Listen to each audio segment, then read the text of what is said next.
Good day guys! Nandito tayo ngayon sa BF Homes Parañaque sa isang branch ni Rusi dahil ipapakilala natin ang pinakabagong scooter na pantapat nila sa NMAX in a budgetarian way. Ito si Rusi Force 150. If you wanna know the details, tutukan mo dahil i-check na nga natin yung kanyang specs, features, and also the price.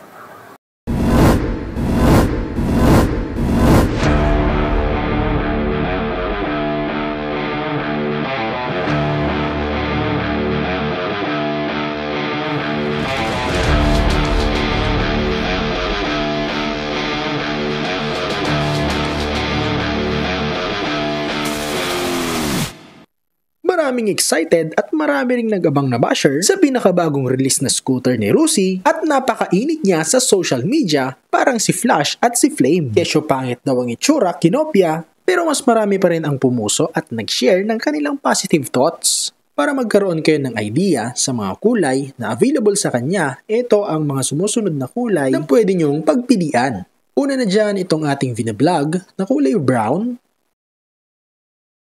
Ang pinakaunang kulay ni Force doon sa pinakaunang post nila ay red, pero hindi natin alam kung magre-release sila ng red. Meron ding kulay itim na yun yung choice ko kung ako ang kukuha ng Force. Meron ding puti na bumagay sa itim na fairings niya, mas litaw o mas na-emphasize yung design niyang forged carbon. Para sa akin, second choice ko to. At yung pinakahuli, meron tayong gray. Kayo mga boss, anong team kayo? Laging may mga negative comments tungkol sa mga China motorcycles, specifically sa kanilang quality. Well, at this moment, talaga namang quality pa yung nasa Big 4. Pero kung sa affordability at design o forma ng motor, sobrang layo rin talaga ng agwat kaya marami ang tumatangkilik. Para naman sa aking opinyon, nasa pag-aalaga rin naman talaga ang susi para tumagal ang service life ng isang motor. Bash ka ng bash ng China, China, China. Samantalang yung cellphone na pinambabash mo, China rin naman. O Rusi, baka naman. Kidding aside, kilatisin na natin si Force 150. We've got a single disc hydraulic disc brake dito sa kanyang braking system sa harapan. Yung disc ay may 3mm thickness. And if we will observe closely, napakaganda ng design ng kanyang caliper. Nakatupat siya at pang big bike. This is my first time seeing this kind of design na nakakabit sa 150cc scooter. And nakatupat caliper pa siya. Makikita na rin natin dito yung kanyang speedometer sensor. Sa left side naman tayo, kapansin-pansin na itong motor na to ay naka-CBS na dahil sa kanyang decals. Meaning kung pupreno tayo sa ating likuran ay may kumakagat sa kanyang harapan 70-30, yan yung kadalasang setup ng mga kasa. Ang design naman ng kanyang mags ay wavy, medyo manipis yung kanyang strands, pero pogi yung design. Meron ding naka-embossed na Rusi sa kanyang telescopic fork. At kung mo-observe nyo, may mga design na rin yung kanyang mga tornicles. Mas special na siya, hindi siya yung generic looks.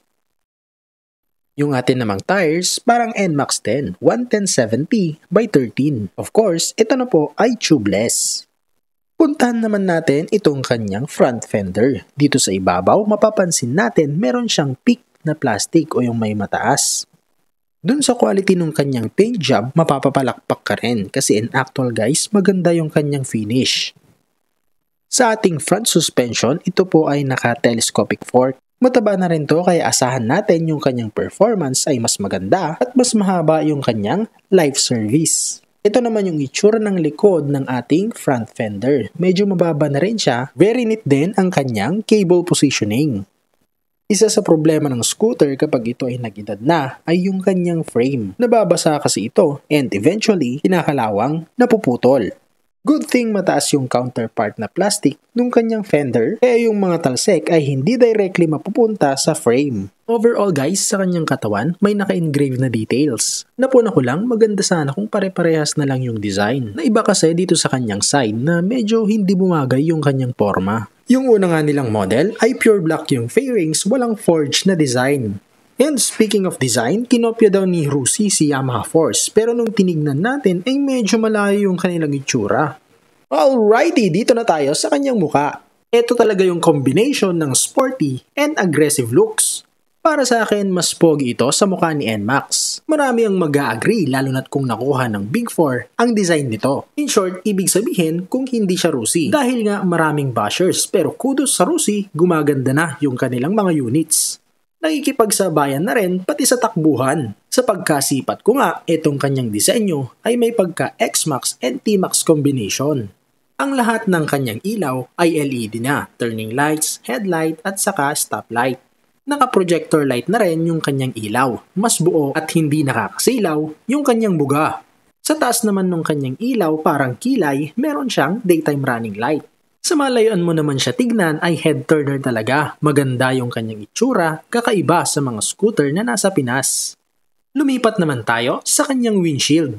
Super slick ang pagkakadesign sa kanya. Maganda rin yung kanyang style dahil kahit na may windshield, mukhang hindi nakaka-minus sa kanyang aerodynamics. Sobrang dikit kasi sa kanyang fairings and naka-curve. Parang dudulas lang sa kanya yung hangin. Ito ay non-adjustable pero maganda yung quality ng kanyang plastic. In actual mataba siya at hindi brittle. In a closer look, meron din siyang ibang design na naka-engrave dito sa holder ng kanyang windshield.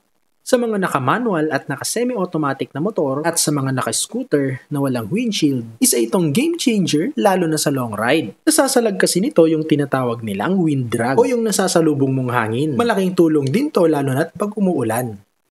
I-check naman natin itong kanyang side profile. May makikita tayong emblem ni Rusi. Marami rin siyang angles and cuts na pandagdag forma. May decals din na combination ng yellow and green. Iba-iba pong color combination yan sa ibang kulay na available kay Force. Sa physical look ay mas maiksi siyang tingnan sa NMAX, pero mas matangkad at mas mataba naman siya. Dito naman sa kanyang footboard, meron tayong 2 available foot positioning para sa ating driver. Meron kang standard at yung pang cruising. At kung makikita mo to in actual ay may mga design din to sa bandang unahan. Meron din naman tayong front compartment, magkabilaan yan.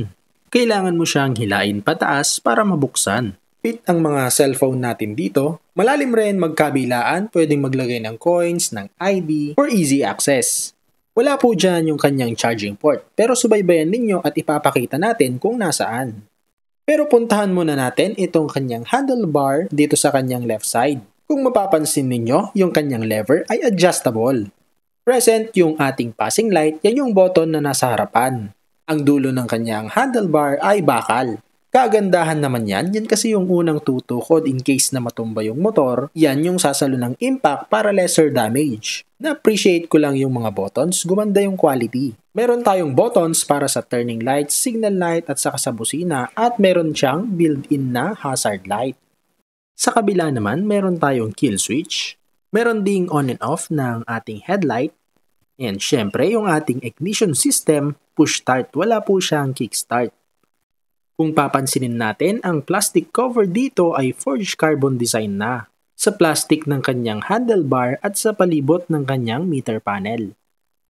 We have charging port naman na pwede mong pagsabayan ang dalawang i-plug. And additional information, Type A and Type C ang pwede sa kanyang socket.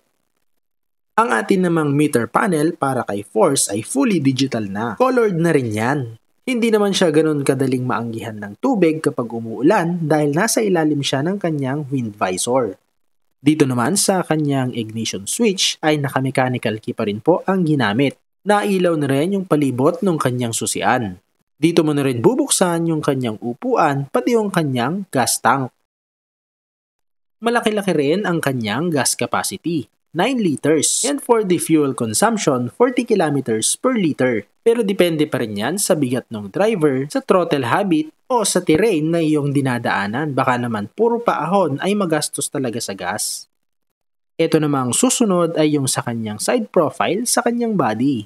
May decal siya sa may parting espada, ang nakalagay ay electronic fuel injection. Kung papansinin din natin, may mga naka-engrave sa kanyang fairings na mga design maliban dun sa forged carbon. Sa malapit sa upuan, meron siyang 3D emblem naka-emboss yan na Force. Sa ilalim naman, bordado pa rin siya ng forged carbon. At for your information, yung kanyang side stand meron pong kill switch. Mukhang mamahalin yung kanyang side stand, iba dun sa texture or material ng kanyang center stand. Lumipat naman tayo sa kanyang upuan. Guys, maganda ang kanyang design. Mukhang mamahalin. Meron pang Rusi na naka-emboss dito sa kanyang kalagitnaan. Camelback seat na ang ginamit dito kay Force. Syempre, naka-anti-slip na rin yan for the sudden acceleration or deceleration ay hindi ka uusog o dadaos-dos sa iyong upuan. Malapad to at hindi masakit sa puwet dahil malambot yung foam na ginamit. Malapad din. Pang long ride talaga, komportable pati yung back ride mo. Meron din tayo dito ang grab bar para sa ating pasahero. Yung quality pasado rin naman. Kaya nga lang, pag bibili ka ng top box ay kailangan mong bumili ng aftermarket dahil wala siyang plug-and-play na butas. Pag-usapan naman natin yung kanyang engine. Ang pangmalakasan dito sa motor na to ay naka 4 valves na siya. Single cylinder, single overhead cam, fuel injected. Meron siyang displacement na 150cc. Meron din akong nakitang nagbaklas ng kanyang panggilid at ang kasukat, Vespa. Ibig sabihin niyan, medyo pricey ang kanyang panggilid kung tayo na ay magpapalit. Pero sa kabilang banda, para ka na rin naka-Vespa. Ang kanya namang maximum power ay 14.6 horsepower at 8,000 RPM. Same lang ng EDV Rusi 150. At kung ikukumpara naman natin sa NMAX V2, almost identical na sila. Of course, we're just talking about numbers dito. Ang compression ratio, 11:1. May kataasan kaya naka-liquid cooled na ang isang ito. Sa maximum torque naman, mas malakas pa ito kaysa kay NMAX. 14 Nm at 6,750 RPM. Masasabi nating maibubuga na rin ang makina ng motor na ito. Nasipat ko nga yung kanyang radiator cover kamukha nung pang Aerox. Alright, sa atin namang suspension, ito ay naka-dual shock, non-adjustable at wala pang baso. Pero meron siyang butas, kung gusto mong i-lowered ay pwedeng-pwede. May abang na kung sakaling di mo about yung ground clearance, yan may option ka para ma-lowered mo yung motor. Ang size naman ng ating rear tire, 130 70/13. NMAX size na din. At sa braking system naman dito sa likod, ito ay naka-single disc hydraulic din siya. Kung tatayo ka naman sa kanyang likod, ayan yung kanyang itsura. Bulky siya at yung kanyang shape ay parang pinalaking Rusi Pulse. Kung sa malapitan naman, ang itsura ng kanyang taillight, nandyan na. Modern na modern.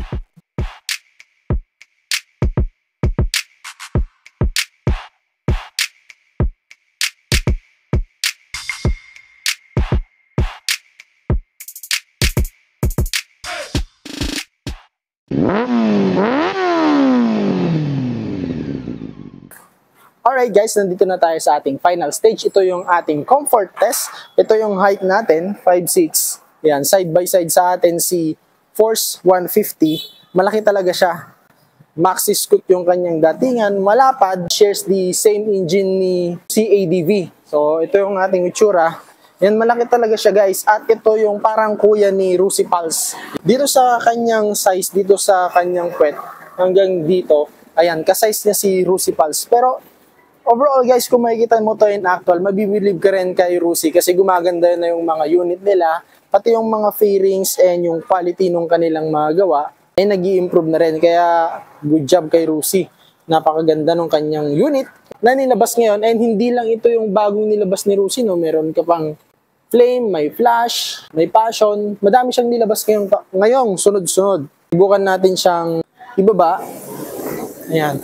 May kabigatan siya guys. Doon sa kanyang stability, kapag sa high speed ay mas maganda kasi mas mabigat, mas may kapit or mas may traction. So ito yung ating itsura.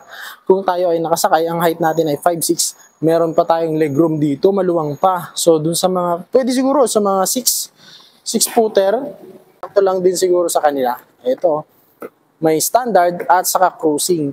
Cruising type, napaka-vital nito sa long ride. Ayan. At kahit na Rusi or anuman, basta may cruising type, kung anumang brand yan, mas maganda pang long ride. Comfortable, yes. Very comfortable siya. Maganda yung kanyang lever, yung kanyang paint. At isa sa kinagandahan is adjustable. Itong kanyang lever. May passing light, maganda yung mga switch niya, may hazard light din to.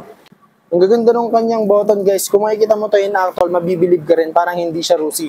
Tapos yung nakalagay dun sa plastic fairings ni NMAX, ito nandito na, ito, nagkalat, ito. Ayan, so nasa modern looks na rin yung engraved na design dito sa kanyang fairings ni Force. Pero hindi lang isang design yung meron sa kanya, iba-iba. Ayan o, iba dito, iba rin dito, iba rin dito sa kanyang body. Isang nagustuhan ko sa kanya guys, natuwa talaga ako, nilagyan ko pa to ng short nireels ko pa, yung kanyang upuan. Automatic, umaangat siya pag ino-open mo. Ayos na ayos. Kanyang cockpit naman, hindi to adjustable, no? Ang napansin ko lang sa kanya, medyo makapal na tong kanyang wind visor. Dito sa kalahati, plastic. Dito sa kalahati, clear, para makikita mo pa rin yung mga madadaanan mo. Kung may mga bato, yan, pwede ka pang makaiwas. And then, meron din siyang winglet dito. Ayan, winglet dito. Poging-pogi, di ba? Yon. At ang isa pang maganda dito guys, dalawa yung kanyang compartment. Ayan. Ayan, dalawa yung kanyang compartment. Wala nga lang lock. Ayan. Tapos yung kanyang USB charging port ay dalawa na rin. Type A at saka Type C. Tingnan naman natin itong kanyang braking system dahil sabi naka-CBS to, subukan natin. Kapag pipigain natin yung kanyang rear, kung papreno ka sa likod, may kakapit sa kanyang harapan. Ayan o, stack up talaga. Sarapan lang. Ayan.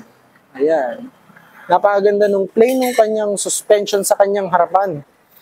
Ayan guys. And dito sa kanyang rear, ito naman ay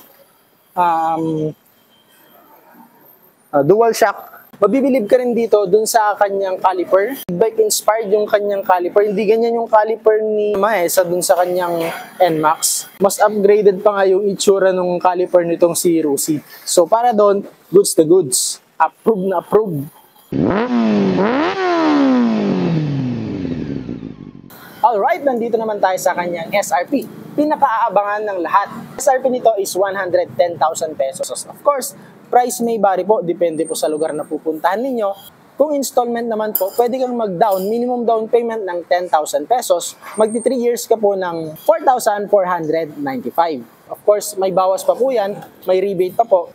For more new motorcycle update para sa mga bagong motor, do not forget to like, share, and subscribe. Ito pong ating YouTube channel. Kung nasa Facebook at TikTok ka naman po, ay meron din tayo dyan.